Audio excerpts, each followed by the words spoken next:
औषधि का काम करे। तो वो चीज हमने उनको दी जो वो लेटे थे, करा रहे थे, ताजा रसोई बना के। क्या थी? बुंदेली में आपके सामने रखते हैं।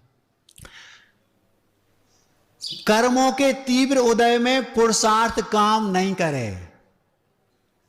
कर्मों के तीव्र उदय में पुरुषार्थ काम नहीं करे। इनकी लीला बड़ी विचित्र है, जे कौन से नहीं डरे। कौन? कर्म।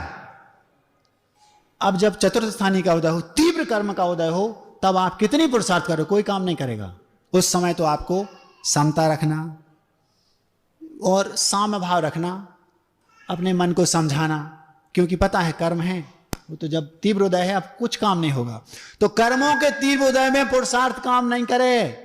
इनकी लीला बड़ी विचित्र है, जे कोनों से नहीं डरे।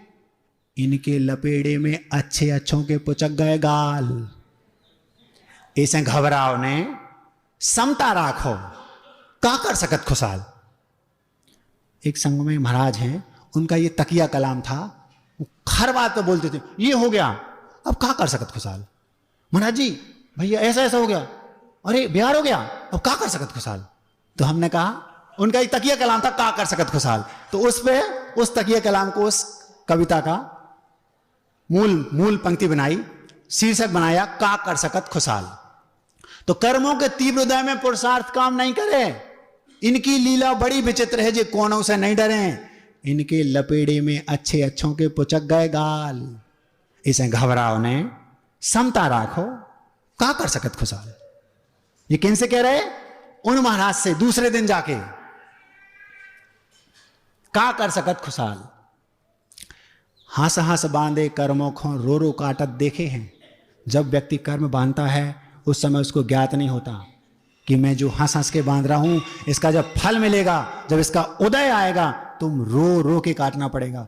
अंजना ने जब कर्म बांधा था ना, तो हंस हंस के जो बांधा था, और 21 वर्ष तक पति ने स्पर्श भी नहीं किया, उस कर्म का फल था। 21 वर्ष तक लगातार आंसू बहाते रहे। क्यों? रो रो के काटना पड़ेंगे। अभी तो हम हंस हंस के बांध रहे हैं।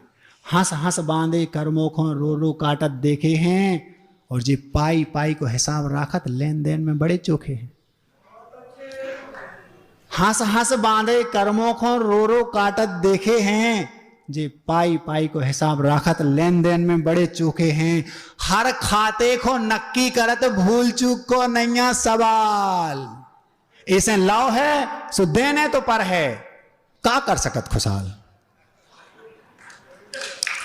अपने कर्मों को फल अपना ही खो मिलत है। अपने कर्मों को फल अपना ही खो मिलत है, और दूसरे के कर्म हमें फलत, या तो बात ही गलत है। आप कर्म करेंगे, कर्मों का फल किसको मिलेगा? आपको। और दूसरे ने कर्म किया, उसका फल आपको मिलेगा, तो व्यवस्था गड़बड़ा जाएगी।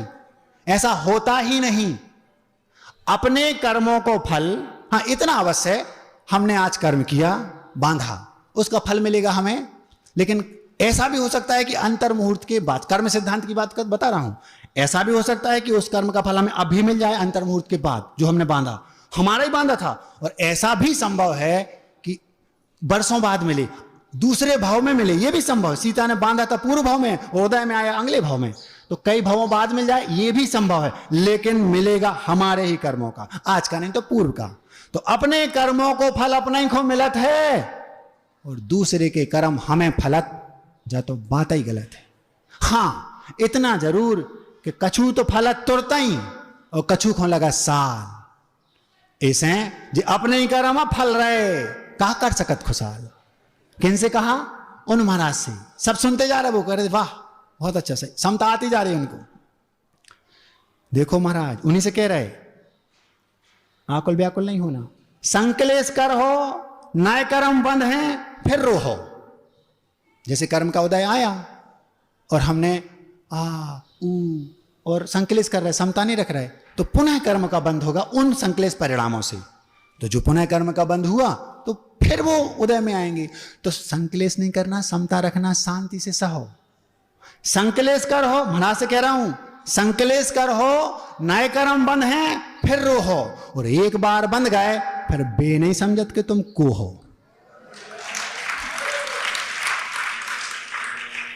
इन तीर्थंकरों को देखा, और जैसी विद्यासागर महाराज जी इतनी महान आचार्य हैं, इतना उनको कर्म का उदय आता है। भैया पारसनाथ तीर्थंकर थे, उनने ही बांधा था, और कर्म का उदय उनने तीर्थंकरों को नहीं छोड़ा, उनकी दाल भी नहीं गलती तीर्थंकरों की वहां। तो संकलेश कर हो, नए कर्म बंद हैं, फिर रो हो, और एक बार बंद गए फिर बे नहीं समझत कि तुम को हो। इनके आगे तीर्थंकरों की तक नहीं गलत दाल। ऐसे आकुल व्याकुल बिल्कुल न हो, क्या कर सकत खुशाल। तो भैया कोई रास्ता तो होगा इनका, इन कर्मों से पिंड छुड़ाने का कोई रास्ता तो होगा। हालांकि इनसे पिंड छुड़ावो ज्यादा कठिन नहीं है, इनसे पिंड छुड़ावो ज्यादा कठिन नहीं है। रत्नत्रय धारो, उसे संबर निर्जरा, और पार हो गई नैया। संबर निर्जरा क्या कहलाती? कर्मों का आना रोकना संबर, और जो पूर्व के बंधे थे उनका झड़ जाना निर्जरा। हालांकि इनसे मतलब इन कर्मों से, हालांकि इनसे पिंड छुड़ावो ज्यादा कठिन नहीं है। रत्नत्रय धारो, उसे संबर निर्जरा, और पार हो गई नैया। ध्यान की अग्नि में कर्मों को जला